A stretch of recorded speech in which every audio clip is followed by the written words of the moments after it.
तो जैसे जैसे हमारी जनरेशन बढ़ती जा रही है, दांत जो हमारे दांत हैं इतने कमज़ोर होते जा रहे हैं, ज़्यादातर दांतों में कैविटी। वास्तव में हमारे जबड़ों का जो संरचना है उसको बदल रही है। समय के साथ हर चीज़ चेंज होती है।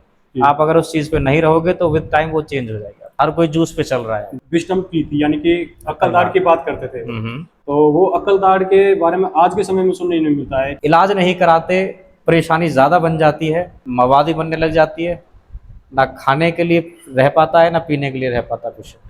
स्कूल में कभी इतना नहीं पढ़ाया दांतों के बारे में। तो फिजिकल अगर एजुकेशन की बात करें तो उसमें भी पूरी तरह से इसके बारे में बताया नहीं जाता है। जब तक दर्द नहीं है वो कहता है कि मेरा दांत ठीक है, फिर उसके बाद आएगा सब पहले कभी बनाता अब ठीक है, उस दवाई दे दो, वो दवाई में ही लंबा टाइम खींच देगा, फिर मामला सारा खराब हो जाता है। बच्चों के जो दांतों के पहले की तुलना में अब ज्यादा खराब होने के क्या कारण है? तो उनकी और ये वजह से सबसे क्या है? ज्यादा ही नुकसान देता है ये। नमस्ते दोस्तों, मैं राकेश कुमार, स्वागत है आपका पॉडकास्ट थर्ड आई में। दोस्तों, आज से अगर हम थोड़ा पीछे जाएं तो उस समय हमारे जो दादा दादी थे, नाना नानी थे, तो उनके दांतों की हम बात करें तो वो उनके दांत बहुत ही ज़्यादा बढ़िया होते थे आज के मुकाबले में। जबकि उस समय ना तो इतने ज़्यादा डेंटिस्ट की शॉप थी, ना ही इतने ज़्यादा टूथपेस्ट और ना ही माउथ वॉश, ये सारे प्रोडक्ट हमारे उस समय पे देखने को मिलते थे।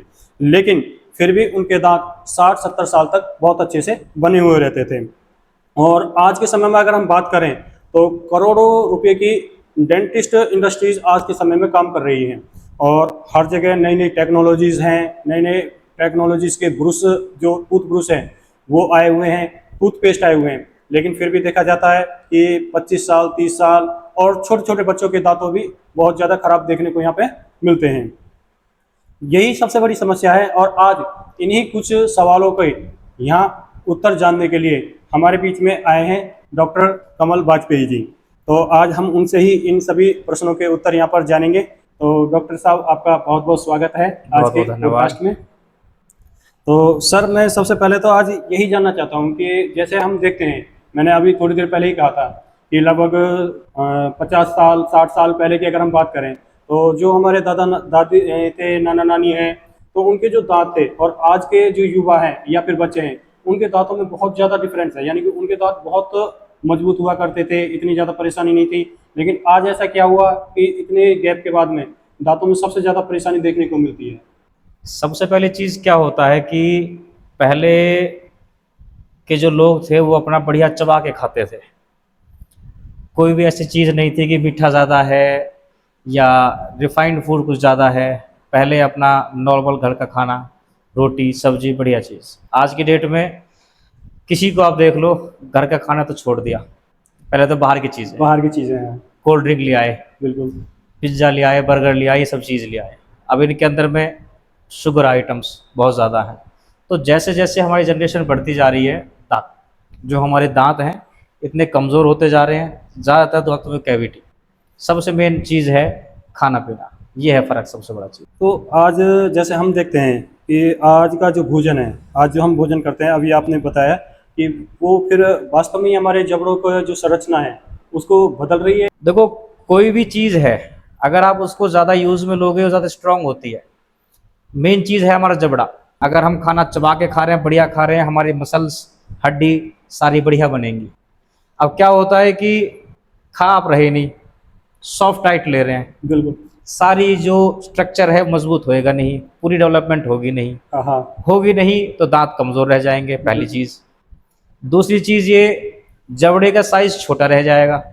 या कह सकते हैं कि जैसे हमारा भोजन में बदलाव होता है तो हमारी जो संरचना है वो भी बदलती रहती है, बिल्कुल। समय के साथ हर चीज़ चेंज होती है। आप अगर उस चीज़ पे नहीं रहोगे तो विद टाइम वो चेंज हो जाएगी, वो बदलती रहेगी। तो जो सॉफ्ट फूड कल्चर आया है आज के समय में, ये हमारे दांतों के लिए सबसे बड़ा दुश्मन हम कह सकते हैं। बिल्कुल। जैसे हम पहले देखते थे कि पहले हम गांव में भी रहते थे, हमने भी अपनी जो बचपना था उसमें देखते थे कि गन्ना भी हम खुद चबा करके खाते थे, या फिर बाजार से हम चना लेते थे, या फिर कोई चीज़ थी जो हार्ड चीज़ें होती थी उनको हम चबा करके खाते थे। लेकिन आज के समय में अब गन्ने को जल्दी से कोई खाता ही नहीं है। ज़्यादातर लोग गन्ने को अवॉइड करते हैं, जबड़े दुब जाते हैं। बिल्कुल बिल्कुल, ये चीज़ होता है। हर कोई जूस पे चल रहा है, जूस पे है। तो हर टाइम यही सोचते हैं कि क्या है कि अब जूस पिया जाए और बस, और पेट भरो। डॉक्टर साहब, मेरा एक प्रश्न और है। जैसे हम देखते हैं कि जब हमारे पिताजी हैं और माताजी या फिर जब हम दादा दादी के पास में बैठते थे, वो एक विजडम की थी, यानी कि अक्लदार की बात करते थे। तो वो अक्लदार के बारे में आज के समय में सुनने नहीं मिलता है कि क्या ये वास्तव में पहले होती थी या फिर अब होनी बंद हो गई है। ऐसा नहीं है कि होनी बंद हो गई है, लोगों में आज भी है, बट कम है। कम का मतलब ये है कि लगभग, मैं अपनी बात करूं, मेरी खुद की एक डांट नहीं बनी अक्ल डांट। अच्छा, जैसे जैसे जनरेशन बढ़ती जा रही है, अक्ल डांटों का धीरे धीरे कम हो रहा, अब गायब तक खत्म होती जा नहीं रही हुई है। अच्छा, मतलब कह सकते हैं कि आने वाले कुछ समय में वो गायब आने हो वाले सकती समय में हो भी सकता है हो भी कि सकता धीरे है। धीरे वो कम हो जाएगी। अच्छा डॉक्टर साहब, जैसे आज के समय में हम देखते हैं कि लोगों के जब दांतों में परेशानी होती है तो वो दांतों के इलाज के लिए डॉक्टर के पास में नहीं जाते हैं। तो उनका जो ये डर है, वो दांत के इलाज को लेकर के डर होता है या फिर कुछ अलग डर होता है इनका? ये डर होता है डॉक्टर के औजार को देखकर। मेरे पास आते हैं, डॉक्टर साहब दर्द है, 1 साल से दर्द है, हाँ। पर मुझे डर लगता है आपके औजारों को देखकर, इसलिए मैं आती हूँ। इस वजह से लोग इतना लेट कर देते हैं कि दांत एक तो निकालना पड़ जाता है, इलाज नहीं कराते, परेशानी ज़्यादा बन जाती है, और फिर आखिरी में डॉक्टर साहब कुछ भी करो इसको बचा लो, कंडीशन बचती नहीं है बचाने वाली, वो निकालना पड़ जाता है। तो तो डर है सबसे ज़्यादा तो। सबसे ज़्यादा डर की परेशानी होती है। हाँ। और ये डर ही है जो बाद में फिर दांतों को हमारे को एक टाइम के बाद में फिर उनमें बहुत ज़्यादा परेशानी हो जाती है। परेशानी इतनी कि मवादी बनने लग जाती है, ना खाने के लिए रह पाता है ना पीने के लिए रह पाता पेशेंट। हमारे देश में खास करके देखा जाता है कि जो डेंटल अवेयरनेस है वो बहुत कम देखने को मिलती है। तो इसकी जिम्मेदारी किसकी होती है? इसके बारे में क्या होता है कि हम अपनी बात करें, हम स्कूल में थे, स्कूल में कभी इतना नहीं पढ़ाया दांतों के बारे में कि दांतों की अहमियत क्या है, सिर्फ ये पढ़ा दिया नाम कि इंसाइजर है, मोलर है, ये है और वो है। कभी भी डिटेल कभी नहीं पढ़ाते। हाँ, जब तक बीडीएस चूज नहीं करते हैं डिटेल नहीं पता लगता कितना है, कितना डीप है ना। अगर आप किसी सरकारी अस्पताल में देखते हो, सिर्फ आपको एक डॉक्टर मिलेगा डेंटल के लिए, वो भी हफ्ते में 2 दिन आ रहा, 3 दिन नहीं आ रहा। ऐसा ही होता है जी। ऐसा ही होता है। हाँ। लोगों को कोई अवेयरनेस है ही नहीं अब तक भी, ना स्कूल में मिली है, ना कॉलेज में मिली है, ना कहते हैं कि अस्पताल में कोई जाए कि अवेयरनेस के लिए, उसके लिए भी नहीं होता है। तो स्कूल में तो हमने भी देखा है कि स्कूल में इसके लिए अलग से कोई चैप्टर या कोई है कुछ नहीं है। और फिजिकल अगर एजुकेशन की बात करें तो उसमें भी पूरी तरह से इसके बारे में बताया नहीं जाता है। डेंटल के बारे में तो बहुत कम अवेयरनेस, बहुत कम आज तक भी awareness। अवेयरनेस बहुत कम। तो इसी में मैं आपसे जानना चाहता हूँ कि जो ये डेंटल एजुकेशन है तो ये स्कूल में अनिवार्य होनी चाहिए या नहीं, इसके लिए आपको क्या कहना चाहते हैं? कोई भी एजुकेशन है किसी के भी बारे में है, जब तक आप लोगों को शुरू से ही जागरूक नहीं करोगे वो आगे नहीं चल पाएगा। अगर आप पेशेंट को या किसी इंसान को पहले से ही पता के चलते हो कि भाई हमें इस चीज़ के बारे में जानना है, तो वो आगे चल के जानता है। हम उसको पहले ही कहते दांत ही तो कुछ नहीं है, तो वो नहीं जानते उसके बारे में। ये सबसे बड़ी बात है, जब हम बाजार से मोबाइल खरीदते हैं या फिर कोई इलेक्ट्रॉनिक्स आइटम या कुछ भी चीज़ लेके आते हैं तो सबसे पहले हम उसके 50 रिव्यू वगैरह देखते हैं। लेकिन जब दांतों की और अपने शरीर की बात आती है, मुख्यतः दांतों की बात आती है, तो उसके प्रति हम ना ही ज़्यादा हम इस पर ध्यान देते हैं। ये सबसे बड़ी समस्या रही है हमारे देश में। समस्या का कारण ये है कि लोग सोचते हैं कि दांत है, दवाई ली वो ठीक हो गया, फिर सोचते हैं कि मेरा दर्द ठीक है अब नहीं है। हाँ, किसी के मान लो स्टार्टिंग में कैविटी बनी, पेशेंट आता है, हमने कहा भाई आपके इस दांत में कैविटी है, इसमें आप काम कराओ, ट्रीटमेंट कराओ। डॉक्टर साहब कैविटी है, मेरा दर्द नहीं है। अच्छा। हाँ, जब तक दर्द नहीं है वो कहता है कि मेरा दांत ठीक है। हाँ हाँ। जब दर्द होएगा फिर कहता है डॉक्टर साहब आज पहली बार दर्द हुआ, बस दवाई दे दो। दवाई दे दो। बस दवाई दे के आराम मिल गया, अब वो बीमारी बढ़ गई ज़्यादा। वो पेन किलर ले लेता है वो उसमें। पेन किलर ली, एंटीबायोटिक ली, 2 4 6 महीने आराम मिल गया। फिर उसके बाद फिर उसके बाद आएगा सब पहले कभी बना था, अब ठीक है उस दवाई दे दो। वो दवाई में ही लंबा टाइम खींच देगा, फिर मामला सारा खराब हो जाता है। फिर लास्ट में वो दांत निकालना ही पड़ जाता है। वो कंडीशन उसकी ऐसी मुझे क्या करें इसमें हम भी। अच्छा, जो आज के समय में जो इलाज है वो उसमें ज़्यादा खर्चा होता है करते हैं लोग या फिर उसकी रोकथाम करने के लिए? रोकथाम पे तो ज़्यादातर लोग ध्यान देते नहीं, वो तो जब रोकथाम का टाइम होता है उस टाइम पे दवाइयों से काम चलाते हैं। जब इलाज की बारी आती है फिर सोचते डॉक्टर साहब इतना महंगा खर्चा कहाँ होता है दांतों में। हाँ हाँ, लोगों की सोच है ये। बिल्कुल। तो डॉक्टर साहब इतना महंगा नहीं होता, आप इसको निकाल दो।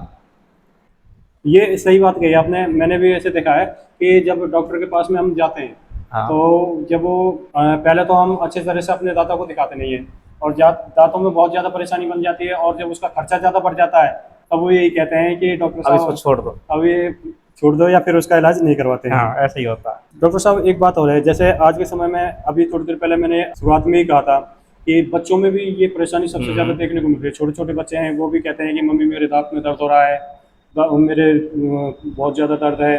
तो ये बच्चों के जो दांतों के पहले की तुलना में अब ज़्यादा खराब होने के क्या कारण है?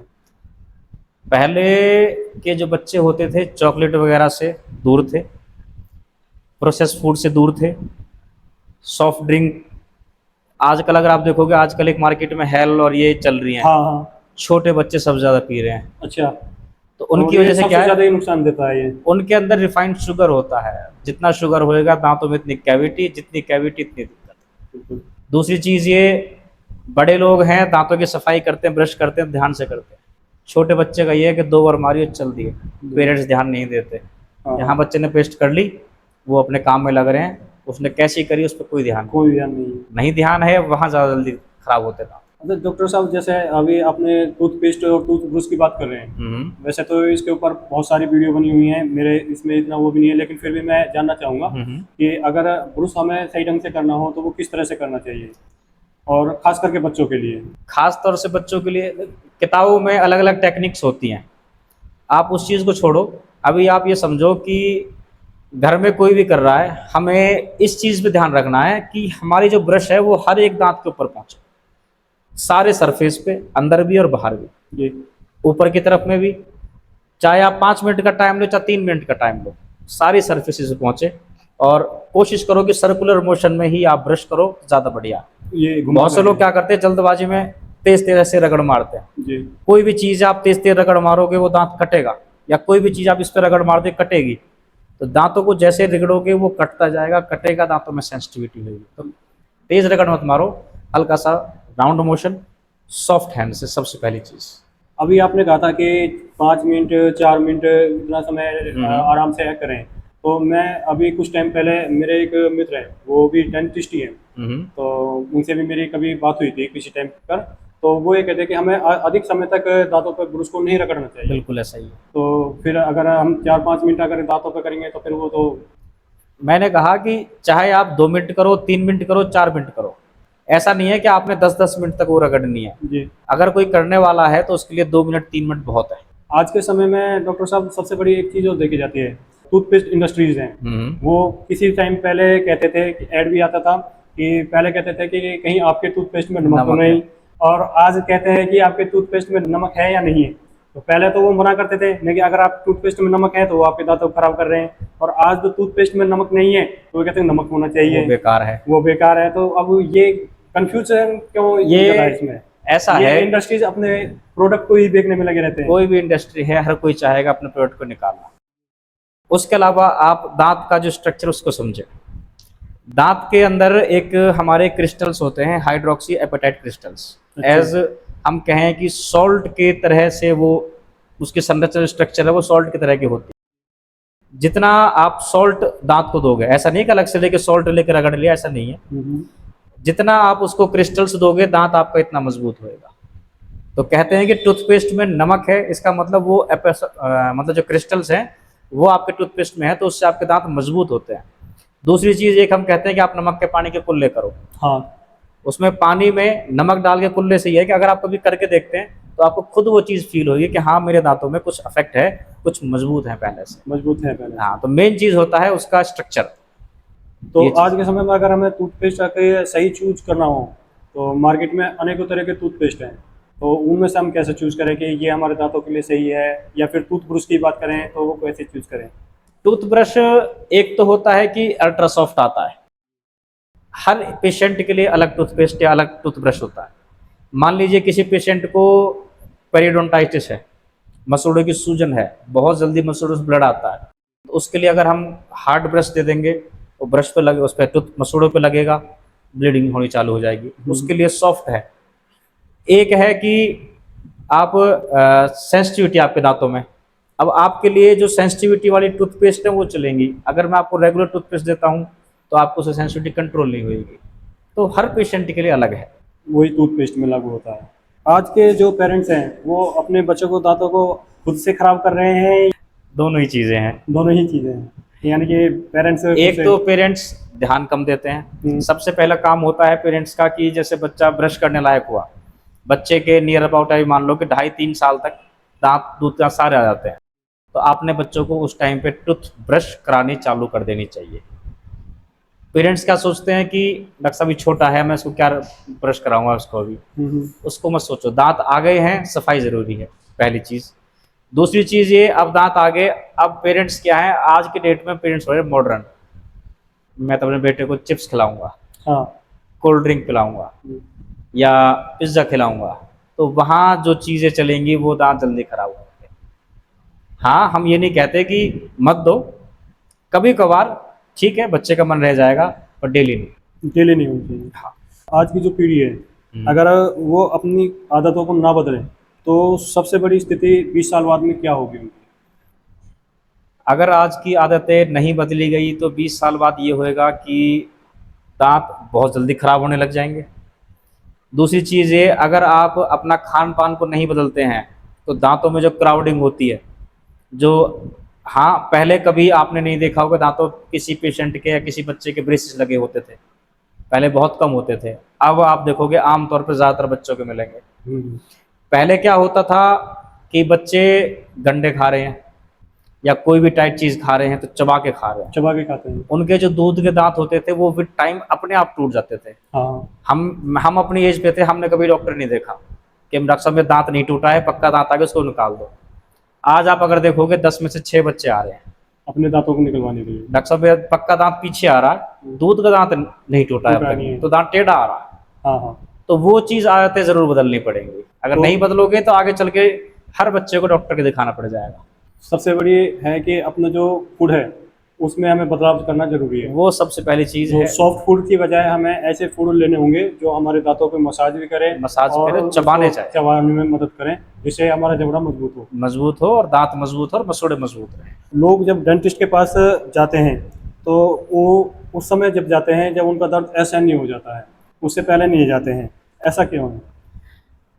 वही जो आपको मैंने पहले कहा था कि डर, एक तो डर और एक खर्चा, दोनों चीज़ें ही हैं। दोनों चीज़ें हैं। जी। मशीन चलती है, मशीन की आवाज़ होती है, सुई लगती है, या डॉक्टर साहब पेमेंट ज़्यादा लेते हैं, खर्चा है, क्योंकि लोग नहीं समझते दांतों के इलाज को।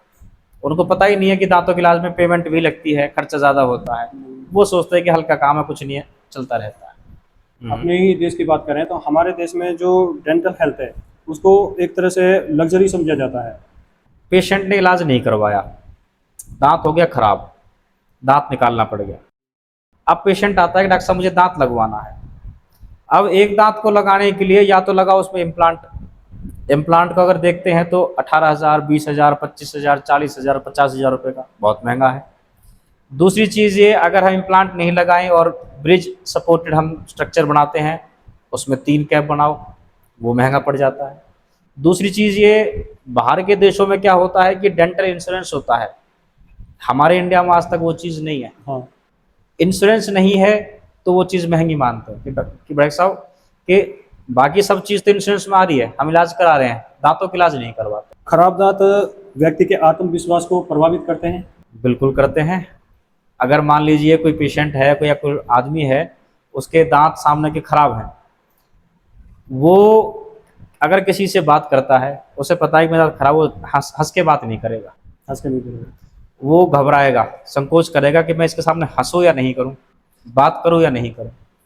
तो दांतों की सफाई सबसे ज़रूरी है। आज के समय में जैसे हमारा खान पान है तो वो तो है ही मेन कारण इसमें, जैसे हम सॉफ्ट ड्रिंक वगैरह है वो यूज़ करते हैं, लेकिन मैंने ऐसे व्यक्ति भी देखे हैं जो इन चीज़ों से दूर रहते हैं, फिर भी उनके दांत खराब हो जाते हैं। अगर आप उनसे पूछोगे, आप उनसे एक चीज़ पूछ के देखना कि पानी कौन सा पीते हैं, वो कहेंगे हम टैप वाटर पी रहे हैं, या समरसीबल का पी रहे हैं, या सप्लाई का पी रहे हैं। उनके अंदर मात्रा होती है फ्लोराइड की ज़्यादा। उसकी वजह से क्या है कि दांतों में स्टेजेस होते हैं फ्लोराइड के, सीवियर है, माइल्ड है, मॉडरेट है, हाई सीवियर है, उसके हिसाब से दांतों में चौकी वाइट अपीरियंस हो जाते हैं, या दांत जैसा अगर स्टेज सीवियर होती है तो दांत एक तरीके से चॉकलेट टाइप के पड़ जाते हैं। तो ये ज़्यादातर पानी की वजह से भी दिक्कत आती है। अच्छा, ये जो चॉकलेट है या फिर पीलापन होता है जो दांतों में, कहते हैं ना कि मेरे दांतों में गड्ढे बन गए, गड्ढे जम रहे हैं, हाँ, वो सब पानी की वजह से वो होता पानी की वजह से है। होता तो है। मेन चीज़ होता है पानी। तो आरओ का पानी यहाँ पे यूज किया जाए तो आरओ का पानी सबसे बेस्ट है, सबसे बेस्ट। सबसे बढ़िया पानी आरओ का है। हाँ, कहते हैं कि उसमें से मिनरल्स खत्म हो गए या वो खत्म हो गया, बट ये है कि हमारे दांत बने रहते हैं। सबसे जरूरी दांतों का बना होना जरूरी है। अगर दांत नहीं है तो हमारा दांत स्वास्थ्य नहीं तो कुछ बिगड़ भी नहीं जाएगा, है। तो कुछ भी नहीं है। ऐसी कौन सी डेंटल प्रॉब्लम है जो बिना दर्द के भी वर्षों तक पता नहीं चलती है? बिना दर्द कर नहीं पता लगे, एक आप कह सकते हो कि बढ़ती भी रहती है डेंटल वो। पेरियोडोंटाइटिस। वो मुंह के अंदर में लंबे टाइम तक रहती है। जब दांत हिल जाते हैं, मसूड़े सूजने लग जाते हैं, तब पेशेंट को पता लगता है सब दांतों में कहते हैं पायरिया होने लग गया। दूसरी चीज होती है एक कैंसर। पेशेंट को नहीं पता होता कि कैंसर होता है, कोई दिक्कत आती है तब वो डॉक्टर साहब ये कोई घाव है, ये बहुत टाइम हो गया भर नहीं रहा है, तो पेशेंट को नहीं पता उस चीज़ के बारे में क्या बन रहा है।